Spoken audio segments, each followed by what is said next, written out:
up, everyone? What's up, everyone? What's up? What's up? What's happening? What's happening? Hot stuff. Welcome to another episode here on the No Idea YouTube podcast.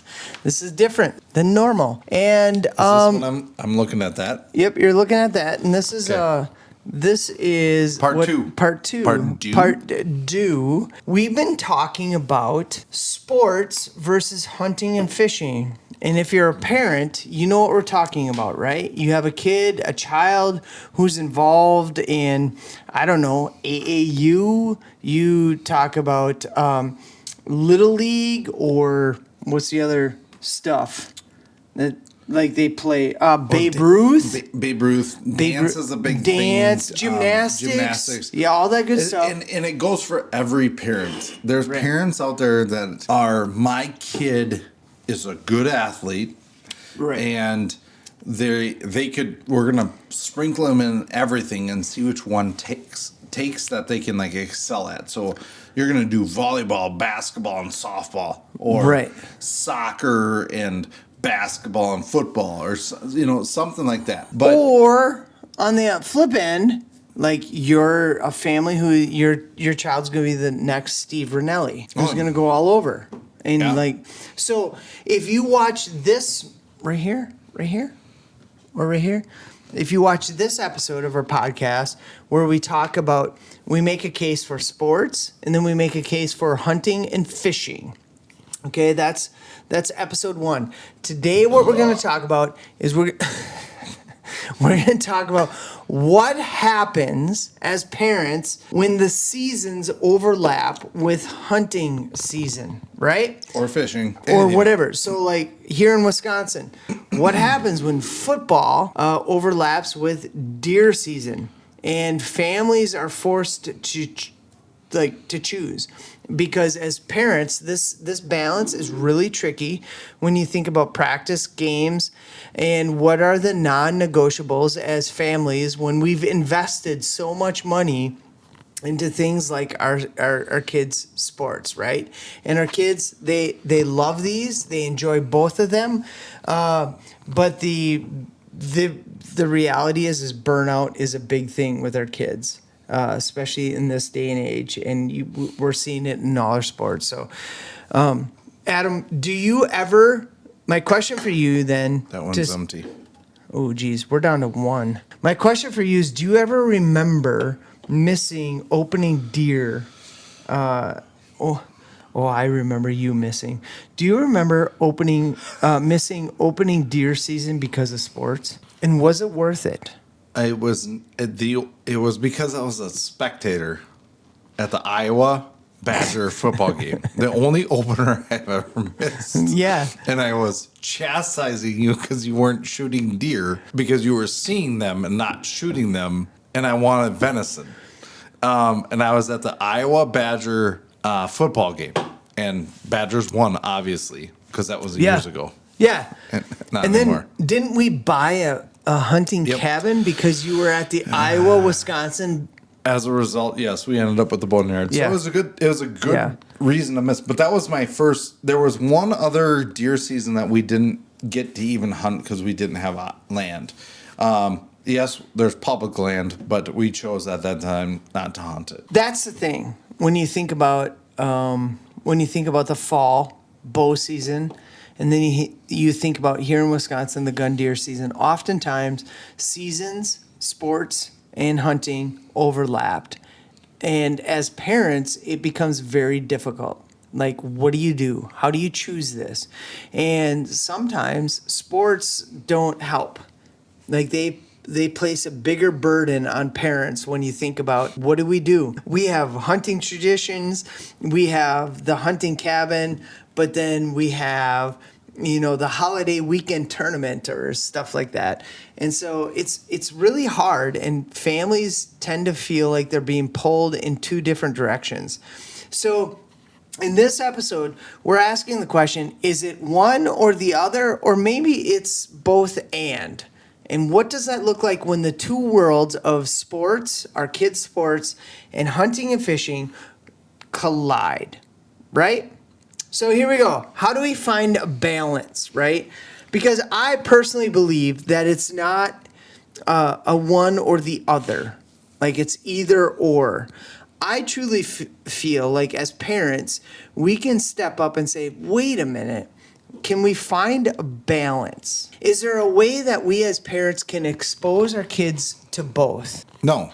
There's no way. Jeez. All right. As a coach. Okay. As a coach. So, like, you're telling me there's a balance where you can come up to me and say, hey, my kid's going to do this weekend. My kid's going to hunt turkey instead of do that. That balance has to be something very well planned out. And obviously, tags and all that kind of stuff, you know well in advance, and schedules you do. Because all of the important things that athletics and sports are rooted on, where you can just say, nah, never mind.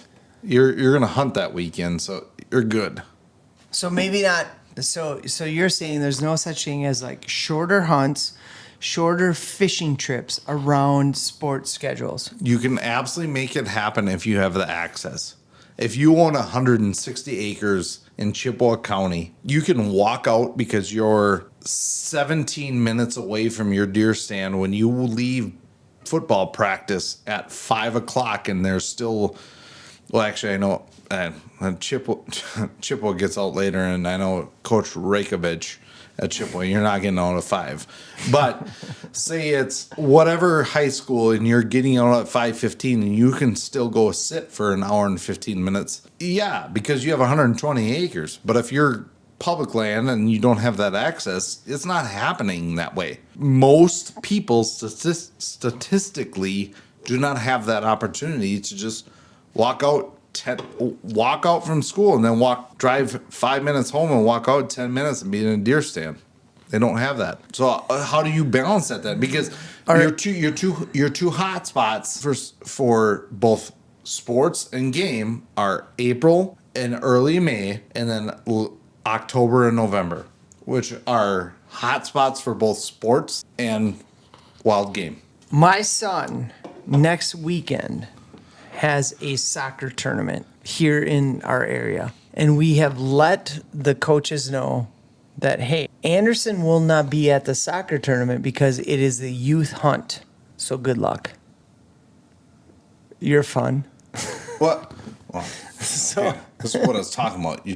Are you asking me something? I'm asking you. So like, we told him because we're like that's important. Shut up. Okay, time out. So it's prime rut. It's prime rut. Not in October. Prime rut. Anderson is a junior in high school. No, Anderson is a sixth grader. Let's say, theoretically, okay. Anderson is a junior in high school. Okay. And he's got a 12-pointer that's coming in daily. It doesn't matter if it's rut or not, but on camera, it's coming in daily. It's boom, boom, boom. And they got a soccer tournament, and it's a junior, and he's going to go up to coach and say, hey, got this 12-pointer coming in. I'm going to miss that game against DC Everest. Sorry, coach. Yeah. Is that going to happen? Or is it because he's 11 or whatever, and it doesn't matter because it's 11 versus he's a junior in high school? Is that more important? Well, as a junior in high school, I'd say, no, it's not important because he can't participate in the youth hunt because he's 17 years old. But I'm not talking about the youth hunt. But my son, who I'm talking about, we just dropped $1,400 for him to play soccer for this club team. And we're telling the club team, Anderson will not be there because it is the youth hunt in Wisconsin. I can't believe you just admitted that publicly. I know. Well, hey, your daughter, I'm not going to say it. So we're not even close to it. Well, we haven't even come close to it. Yeah, you're close. So my point is, like, we told the coach and we told the team ahead of time, like, he's not going to be there because it's the youth hunt. Now, here's why I don't feel bad about it. I don't feel bad about it because there are other teammates of his on the team who are a part of, so they play on his team, they play on another soccer team, plus they play basketball, and they're missing games that Anderson has been at because they do these other two things. So, and I know that's the whataboutism kind of.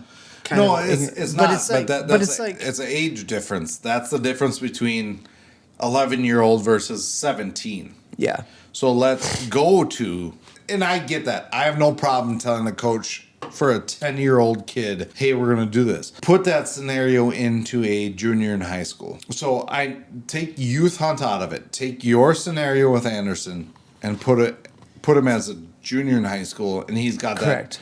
that 12-point buck walking Yeah. around. Right. And you know Anderson's passionate about that. You know he loves that. You know he wants that. You know that could literally, as much as we sit there and say his high school experience with this team could change his life, in the world of conservation, harvesting that deer could change his life. And his trajectory in conservation in his life. This is deep shit. Yeah, I know. Holy shit. Right? Dude, but I'm you're on one. dropping like I'm on one. Yeah, I know. But it could change his life. I would- like what so let me So ask you I- let me no. ask you this. Let me ask you this. What story that same night, say Anderson plays the soccer game, it's a penalty kick in OT, and he wins the game on the penalty kick. Now, that same night, flip the script, he shoots a 170 12-pointer. 30 years from now, what are we talking about around a campfire? Are we talking about his penalty kick goal? Are we talking about his 170 12-pointer? I would say I would say you have the rest of your life to hunt 170s. and that quite frankly, you have 2 years to kick penalty. We talked about this, didn't we? Dude, that's the hard part, and that's why we're having this conversation, because as parents, this is difficult. Like, what do? The struggle is real. The tug is real, and how do you do this? How do you balance? Like for us, our kids, they're not going to watch this, but our kids aren't going to go play college sports, right? No. So to your point, it will be a memory where they're like, "Oh yeah, that was cool. I kicked the penalty kick." But the story of shooting a 170 in our neck of the woods would be long lasting. And so how it's about family values more than schedules, I guess of you. Perfect highlight of this is there's a basketball game. I made 2 free throws to win the game. We were down by 1. 1 second left. It was against Lake Holcomb. Made 2 free throws, won the game. Oh, the Jim Leonard 2-run double off the fence was Leonard again. Geez. Jeez, you keep bringing them up. You got some issues? So, anyways, this buck over here that is on the wall behind us, we talk about that, and that has created so much, and it's a 4-point buck, but that has created so many more memories, so many more stories than Adam making 2 free throws in a game against New Auburn or Lake Holcomb, whoever it was. They're all the same. They're all Hicktowns. Which is we should be proud of. Bruce. Bruce, Lake Holcomb, Winter, Woo, Birchwood. Cooteray. Do you remember Cooteray? Yeah. Funny story. We bought our first case of beer. Cooteray. Okay. It's Metropolis. Metropolis. So, but that's Adam. That's a hard part. Like, No shit, right? It's easy for you and I to say like, this is what our kids need to do. I want to go back Okay. to our last episode. I touched on it on our last episode, and I'm going to say, what do the experts say? What does the science say?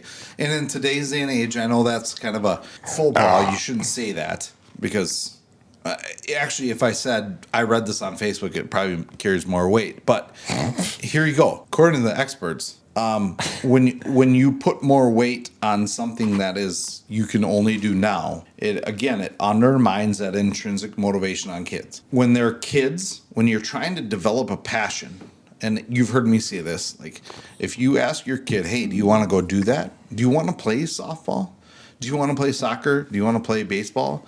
They're going to say, the first thing out of their mouth is going to be, who else is doing it? And if they have a friend or they know somebody, yep, they're going to do it and whatever. But that's not passion. It's such a critical age in that preteen to teen years to develop that passion for it.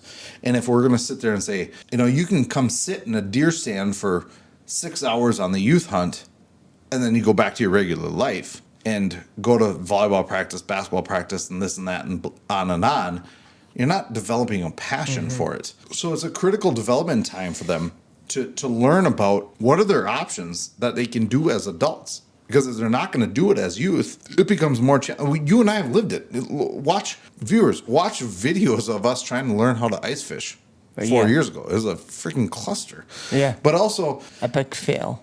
Yeah, no shit, right? But again, to me, it's the subtle message that we send to kids where, hey, you got the rest of your life to do this.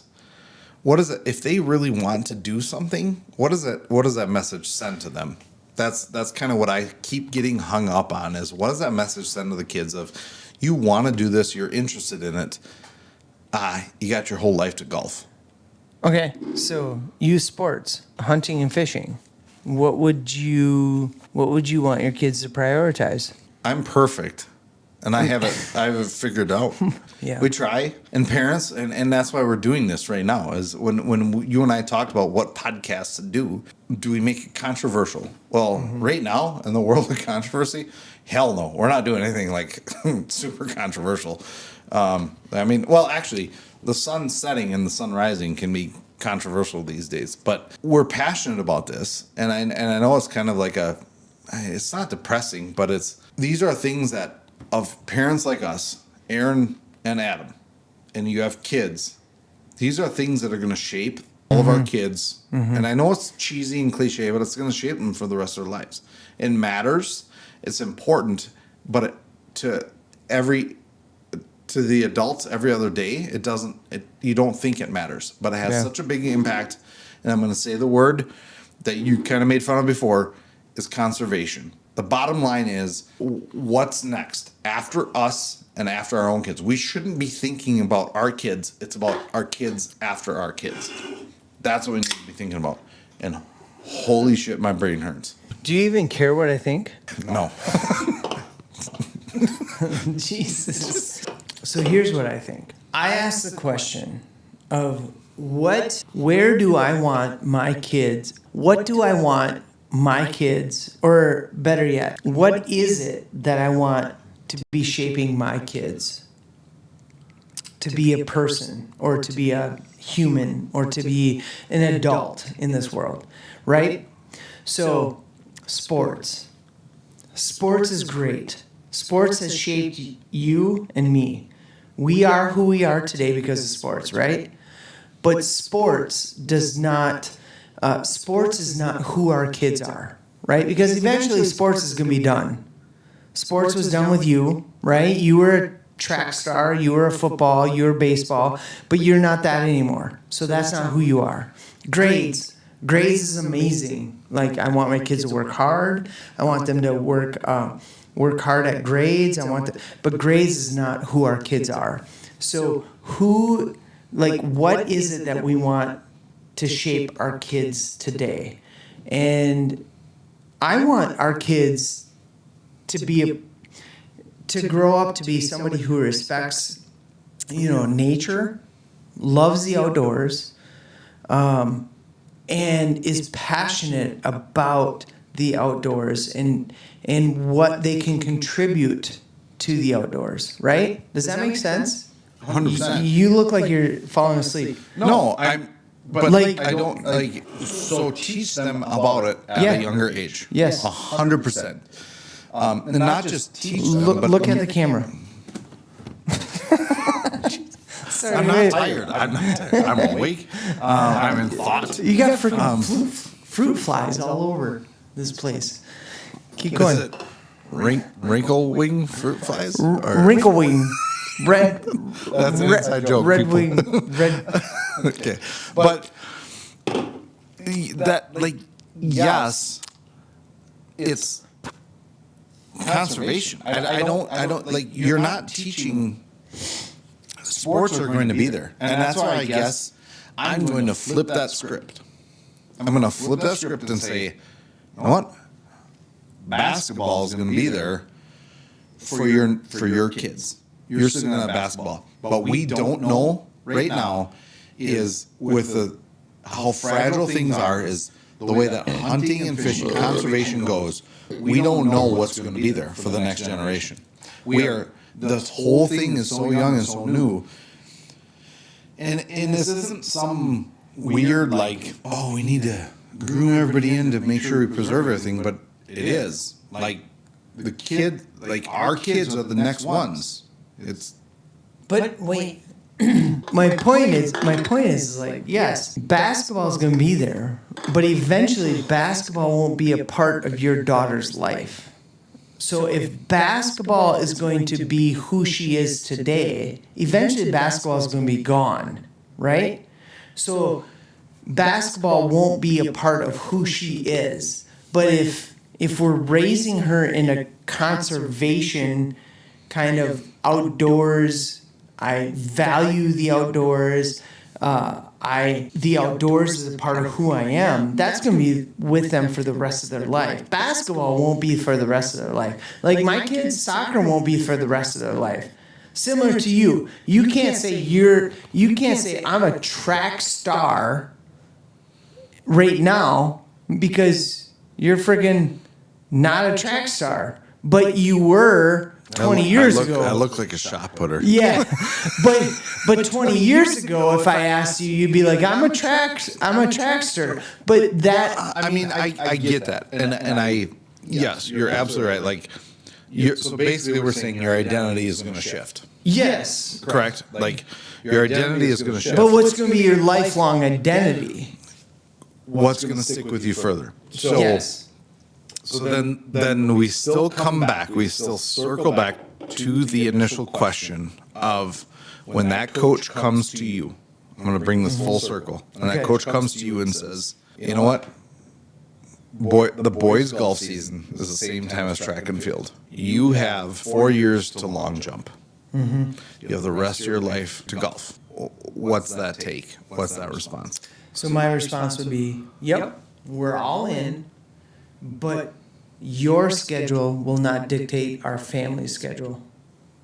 To which, yep, there will probably be consequences to that. So I won the argument. No, because it all depends. All right, let's go. You did not win the argument. If you're going to choose between hunting and fishing and sports, what do we do as parents? Because the struggle is real. The challenge comes, like you said earlier, like, yep, my kid missed a soccer tournament because these other kids miss soccer tournaments because of other sports or whatever. But when it comes push to shove, like when to push, when does sports overtake that priority in the meaning of what you're doing? Right. Because when we get them involved, it's at a youth sport level. But yet at the same time, that's the level where we're fine with them missing. But when you're not going to go to a varsity football coach and be like, hey, I got this 12-pointer running under my stand. I'm going to miss homecoming football Friday night, and I'm a starting center to go shoot this 12-point. I don't know a person on this planet that would do that. If you're that good at football to be a starting center, at the same time, are we scaring off kids or are there limitations? And I know we are. That's a loaded question. I know we are, because I know kids that I work with that are not doing certain sports because their passion is with hunting and fishing, and good for them. But yet you're elbows deep in friends groups that want their football team to win more, when we know that there's this goose hunter and ice fisherman that could help them win football games, but they're not, because they're goose hunting and ice fishing is more important to them. You're correct. Way to bring it. No, you're right. You're right. Because you got to. So I won. You won. You got to pick and choose. You got to pick and choose. At some point in time in your life, you have to pick and choose. Like you do. Right. I hope you pick conservation.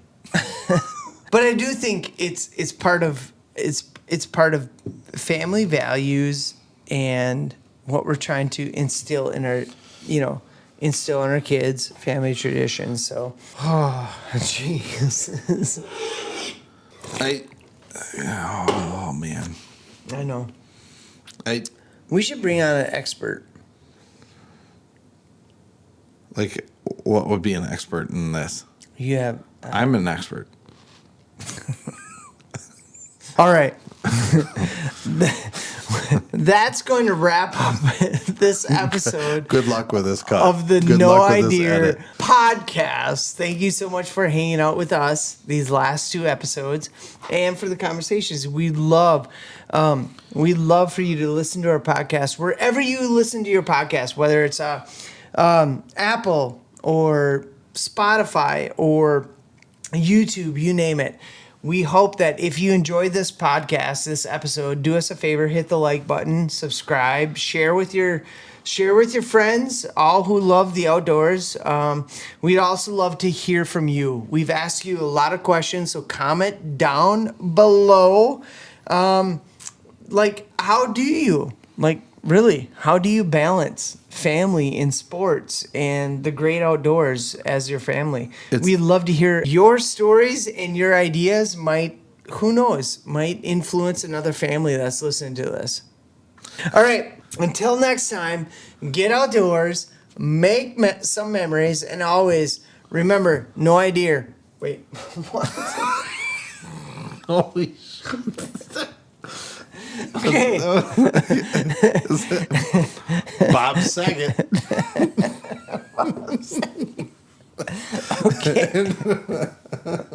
Okay. Focus.